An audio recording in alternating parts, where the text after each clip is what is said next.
தமிழ் பண்பாடு வலையொலி தமிழ் உறவுகளை வணக்கம்.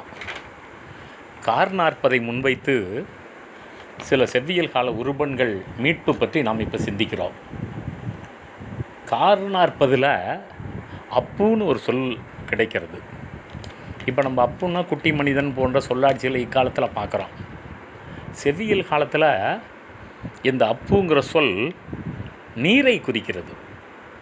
இந்த மேகங்கள் கடலில் சென்று கொள் அப்பு என்றே இந்த 33வது பாடல் குறிப்பிடுகிறது நண்பர்களே, கார் நாற்பதில்.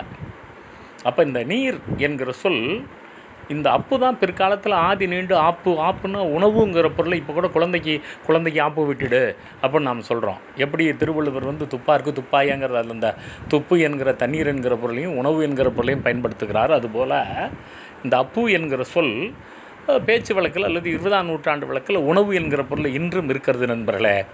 பல நேரங்களில் பல செவ்வியல் கால உருபன் கூறுகள் அல்லது சொற்கூறுகள் 20ஆம் நூற்றாண்டில் வாழும். அப்படி வாழ்கிற கூறுகளும் ஒன்று இந்த அப்பு என்பதை மறந்துவிடக்கூடாது. அதே போல் இன்றைக்கெல்லாம் மதர் அப்படின்னா அம்மாங்கிற பொருளை நம்ம பேசிகிட்டு இருக்கோம். செவ்வியல் காலத்தில் மதர்னால் குளிர்ச்சின்னு அர்த்தம். இப்போ நாம் கூட 20ஆம் நூற்றாண்டில் ஒரு குளிரூட்டப்பட்ட அறையில் மதர்ப்பாக இருக்கிறது அப்படின்னு சொல்கிறோம். மதர்ப்புங்கிற சொல்லாட்சியை பயன்படுத்துகிறோம். அந்த மதருங்கிற வினைவேருக்கே குளிர்தல் என்பது தான் பொருள். அப்போது மதர்ப்பு கருவி, ஏசிய மதர்ப்பு கருவின்னு சொல்லலாம். அது நல்ல குளிரூட்டப்பட்ட பகுதியை மதர்ப்பு பகுதி அப்படின்னே சொல்லலாம். ஏன்னா மதர்னால் குளிர்ச்சிங்கிற சொல்லாட்சி என்ன கார்காலத்தில் அந்த முல்லை நிலம் முழுவதும் அப்படியே மதர் சூழ்ந்து இருந்ததுங்கிறான். அப்படியே அந்த குளிர்ச்சி மிக கடுமையாக இருக்கிறத பேசுகிற போது இந்த சொல்லாட்சியை மிக நுட்பமாக கவனிக்கிறோம் நண்பர்களே. அதே போல் வண்டியை விரைவாக ஓட்டு, ஹை ஸ்பீடில் போயா அப்படிங்கிறதுக்கு பதிலாக தலைவன் தோழனை பார்த்து கடாவுக தேரே அப்படின்னு சொல்கிறான்.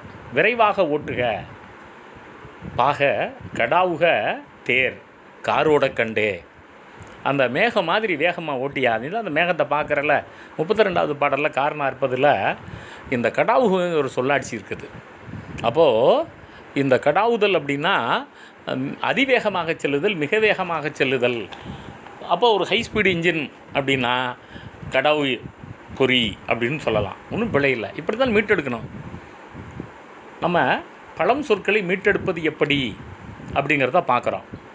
இப்போ தொலைதூர பேருந்து அல்லது நெடுந்தொலை பேருந்துன்னெல்லாம் நம்ம சொல்கிறோம்.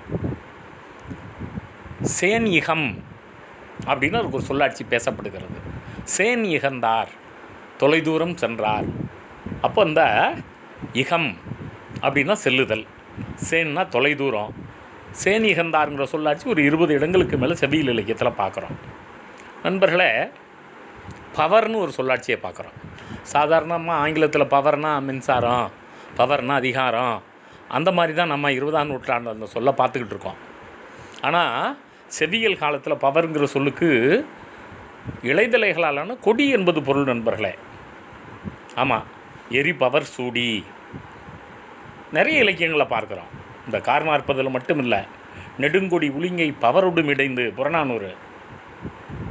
அப்போ இந்த பவர் அப்படிங்கிற சொல் ஒரு பல நூறு இடங்களில் தமிழ் இலக்கியத்தில் இந்த கொடிங்கிற பொருள் வருகிறது. மீட்டெடுக்க வேண்டும் நண்பர்களே. இந்த பவருங்கிற சொல் அநேகமாக 20ஆம் நூற்றாண்டில் பேச்சு வழக்கில் கூட இல்லை. கிழங்கு கொடி, கிழங்கு பவரோடு, பவர் பாகர் பவர் என்றெல்லாம் நாம் இந்த பவருங்கிற சொல்ல மீட்டெடுப்பது நம்முடைய கடமை நண்பர்களே. தமிழர்களை பொறுத்தவரை எருமை என்பது அவர்களுடைய மூவபிள் ப்ராப்பர்ட்டி. நாம் பசுவை மட்டும்தான் வணங்குவோங்கிற நிலையெல்லாம் கிடையாதுங்க. எருமை எழிலேறு எரிபவர் சூடி, அதுலேயும் எழில் மிகுந்த எருமைங்கிறான். அப்போ எருமையை எழிலாக பார்த்த பார்வை தமிழர்களுடையது, அழகு மிகுந்த ஒரு சொத்தாக பார்த்த பார்வை தமிழர்களுடையது. அதுலேயும் அந்த ஏறு இருக்கிறதே, அந்த காளை இருக்கிறதே, எருமை காளை இருக்கிறதே, எருமை எழில் ஏறு எரிபவர் சூடி. அப்படி கொடியை தூக்கி கொம்பால் விட்டுச்சுன்னா விண் வரை அது சென்று அதனுடைய தலையில் விழுமா. 31வது பாடலில் மிக நுட்பமாக இந்த கார் நாற்பதில் நாம் நுணுக்கமாக கவனிக்கிறோம் நண்பர்களே. அப்போது இந்த எருமை எழிலேறி எரிபவர் சூடிங்கிற சொல்லாட்சி, அதை போலவே செருக்கு மல்லரில் செம்மாங்கு செவ்வி. ஒரு வீரன் போர்க்களத்தில் எதிர்களை வென்றுவிட்டு செம்மாந்து நிற்பது போல இது நிற்கும். அப்படிங்கிற சொல்லாட்சியை நாம் கவனிக்கிறோம். இந்த செய்குறின்னு ஒரு சொல்லாட்சி நண்பர்களே, என்னால் குறிக்கப்பட்ட நாள் அல்லது லாஸ்ட் டேட் அல்லது டெட்லைன், அந்த பொருள் இந்த செய்குறிங்கிற சொல்லாட்சியை தலைவன் பயன்படுத்துகிறான். யாம் செய்குறி, நான் இத்தனாம் தேதி வந்துடுவேன், இன்ன காலத்துக்குள்ளே வந்துடுவேன். அப்போ அந்த டெட்லைன் லாஸ்ட் டேட்டுங்கிற பொருளில் செய்குறி என்கிற சொல்லை நாம் மீட்டெடுக்க வேண்டும். நண்பர்களே, இது போன்ற சொற்களைத்தான் நாம் மீட்டெடுக்க வேண்டும். 31வது பாடலில் காரணம் இருப்பதில் திருநுதலுக்கு யாம் செய்குறி, ஒளி மிகுந்த நெற்றியுடைய தலைவிக்கு நான் அந்த கடைசி நேரத்தை குறித்து விட்டு வந்தேன், இந்த தேதியில் வந்து விடுவேன் என்று. ஆமாம். அதே போல் வினை முற்றுதல்ங்கிற சொல், செயல் முற்று பெறுவது, செயல் முற்று பெற்றது, ஒர்க் ஃபினிஷ்ட், வினை முற்று பெற்றது. அப்போ இந்த வினை முற்றுதல் அப்படிங்கிற சொல்லை மீட்டெடுக்கலாம். அப்போ நாம் இந்த பொழிவில் பல சொற்களை பார்த்தோம். அப்புன்னா நீர்னு பார்த்தோம், மதர்னா குளிர்ச்சின்னு பார்த்தோம், கடாவுகனா விரைவாக செலுத்துவாக பார்த்தோம், பவர்னா கொடின்னு பார்த்தோம், செய்குறின்னா டெட்லைன்னு பார்த்தோம். இந்த யாம் செய்குறி அப்படிங்கிற அந்த பொருளில் எருமை எழிலேறி எரிப்பவருங்கிற சொல்லாட்சியும் நம்ம கவனித்தோம். உளறுதல்னு ஒரு சொல் இருக்கிறது நண்பர்களே. இந்த குண்டுலகரம் போட்டால் காய்தல்னு தெரியும், உலர் அப்படின்னா இருத்தல் அப்படின்னு ஒரு சொல் இருக்கிறது தெரியும். இந்த உலருங்கிற சொல்லுக்கு அசைதல்ங்கிற ஒரு சொல்லாட்சி ரொம்ப அருமையாக இருக்குது. ஒரு மலையில் குறிஞ்சி நிலத்தில் கொடைக்கானல்லையோ அல்லது வால்பாறையிலையோ அல்லது நம்ம போகிறப்போ அப்படியே காற்று அப்படியே வருது, அப்படியே குளிர் சுமந்த காற்று நம்முடைய மேனியை தழுவுகிறது. அதை சொல்கிறப்போ நம்முடைய காரணாற்பத ஆசிரியர் தன்கா அப்படின்னார், குளிர்ந்த சோலைனார். நருந்தன்கா அப்படின்னார், மனம் மிகுந்த அந்த மலர் வாடை வருகிற தன்கானார். அதை விட்டுட்டு அதோடு ஊதை உலரும் நருந்தன்கா, அது என்ன உலரும், அப்படி அந்த ஊதை காற்று அப்படி அசைந்து கொண்டு வருகிற நறுமணம் மிகுந்த குளிர்ந்த சோலை, ஊதை உலரும் நருந்தன்கா. அது எவ்வளோ, எத்தனை அடைமொழிகள், 4 அடைமொழிகள் நண்பர்களே. இந்த 4 அடைமொழிகளை போட்டு அவர் சொல்லுகிற போது அந்த சொல்லாட்சியை நம்ம மீட்டெடுக்கணும். ஊதை உலரும் நருந்தன் வால்பாறை, ஊதை உலரும் நருந்தன் கோடைக்கானல், ஊதை உலரும் நருந்தன் குறிஞ்சி நிலம் என்றெல்லாம் நாம் அந்த சொல்லாட்சிகளை மீட்டெடுக்கிற போது தமிழில் அந்த பழைய சொற்கள் மீண்டும் வரும். நண்பர்களே, இந்த காரணாற்பதில் இப்போன்றெல்லாம் பேரூர், சிற்றூர், புத்தூர், பழைய ஊர்லாம் சொற்களை பார்க்குறோம். அந்த காலத்தில் காதலியூருங்கிற சொல்லாட்சி இருக்குது, பேதையூருங்கிற சொல்லாட்சி இருக்குது.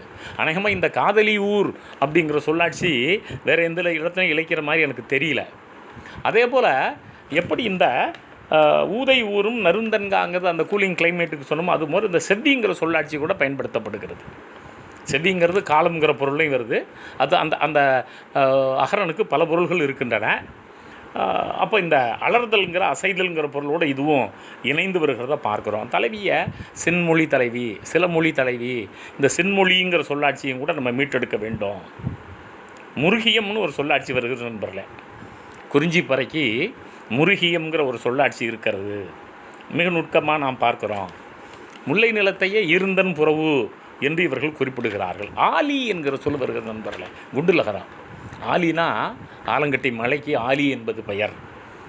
இப்போது இந்த ஊரில் மலை ஆலங்கட்டி மலை, இந்த மகிழுந்திருக்கக்கூடிய கண்ணாடிகள் ஆலி உடைத்தது என்றே நாம் பயன்படுத்தலாம். இப்படி பல்வேறு சொற்கள் மிக நுட்பமாக பயன்படுத்தப்படுகிறத நம்ம பார்க்குறோம். இந்த காரணாற்பதி இப்படி சில சொற்களை நம்ம பார்க்குறப்போ அது இடைக்காலத்து தமிழுக்கு ஒரு விளக்கத்தை தருகிறது. சோழ மன்னனுக்கு கண்டிரன் ஒரு பெயர் இருக்கிறது. அவங்க கூட நீண்ட நாட்களாக ஏன் கண்டிரன் ஆதித்தன் இவனுக்கு பேர் சொல்கிறான், ஆதித்தன்னா கதிரவன் தெரிகிறது, கதிரவன் குலத்தில் பிறந்தா ஆதித்தன் தெரிகிறது, ஏன் கண்டிரன்கிற சொல் வந்ததுன்னு பார்க்குறப்போ இந்த காரணாற்பதில் ஒரு விடை கிடைக்குது நண்பர்களே. இந்த கண்டிரன் அப்படின்னா இடம் திரண்டு இருக்கிற, இடம் திரட்சியாக இருக்கிற, அப்போது மிகுதியான இடத்தை ஒரு திரட்டி வைத்திருப்பது, ஒரு குறிப்பிட்ட பகுதியை தன்னுடைய ஆட்சியின் கீழ் திரட்டி வைத்திருப்பது. அப்போது இடத்தை திரட்டி வைத்திருத்தல், இடத்தை திரட்டி வைத்திருப்பவன் கண்டிரன். அப்போ இந்த சொல்லாட்சியை நம்ம மீட்டெடுக்கிறோம். ஒரு செவ்வியல் இலக்கியத்தை, சங்க இலக்கியத்தை, ஒரு காரணாற்பத்தை படிச்சுட்டு சோழர் காலத்து இடைக்கால தமிழுக்கு இக்கால தமிழில் அந்த கண்டிரன்களை சொல்ல பார்க்குறப்போ அப்போது அந்த சொல்லுக்கு நமக்கு ஒரு பொருள் கிடைக்கிறது. இடத்தை திரட்டியவன் கண்டிரன், இடம் திரண்ட பகுதி அதாவது நெருக்கமான மிகுதியான இடத்தை ஒருத்தன் வெற்றி பெற்று திரட்டி வைத்திருந்தால் அவனுக்கு கண்டிரன் என்பது பெயர். இது போன்ற நம்முடைய செவ்வியல் இலக்கியங்களை நாம் பார்க்குறோம். பல நேரம் நமக்கு வினோதமாக இருக்கும். கருங்குரல்னு சொல்ல அடிச்சு வரும் பூங்கொத்துக்கு. குரல்னா டோன் தானே நம்ம நினைப்போம். குரல் அப்படிங்கிறது அந்த பூந்துணருக்கு, அந்த பூங்கொத்துக்கு ஒரு தனி உருபனாக அல்லது தனி அகரனாக வருவதையும் நாம் கவனிக்கிறோம். இப்படி பல்வேறு தமிழ் சொற்களை நாம் மீட்டெடுக்க வேண்டும். மீட்டெடுத்து 20ஆம் நூற்றாண்டில் நாம் அதை பயன்படுத்த வேண்டும். நான் பலமுறை சொல்லுவது உண்டு. எப்படி உலக மொழிகள் எல்லாவற்றிலும் பழஞ்சீனத்திலேருந்து மேண்ட்ரினை மீட்டெடுக்கிறார்களோ, எப்படி பைபிளிக்கல் ஹீப்ருவிலிருந்து மாடர்ன் ஹீப்ருவை மீட்டெடுக்கிறார்களோ, அதுபோல் சங்க இலக்கிய உருபன்களில் இருந்து தற்கால உருபன்கள் கான்டெம்பரரி மார்ஃபியம் நாம் உருவாக்க வேண்டும். அந்த வகையில் இந்த சொற்களெல்லாம் நமக்கு பயனுடையதாக இருக்கின்றன. அந்த காலத்தில் காதலியூர்னு சொல்லு கூட இருந்திருக்கிறது. புறவு காட்டுக்கு நாம் மீட்டெடுப்போம். ஆலி ஆலங்கட்டி மலைக்கு மீட்டெடுப்போம். உலை அதே போல் கவரிமானுடைய அந்த உலை இருக்கிறதே, அதை கூட இங்கே நாம் மீட்டெடுக்கலாம். அப்படி பழைய சொற்களை மீட்டெடுக்கிற போது பவருங்கிற சொல்ல மீட்டெடுப்போம், செவ்வியை மீட்டெடுப்போம், செய்குறியை மீட்டெடுப்போம். இப்படி பல்வேறு சொற்களையும் நாம் மீட்டெடுக்க வேண்டும். நன்றி.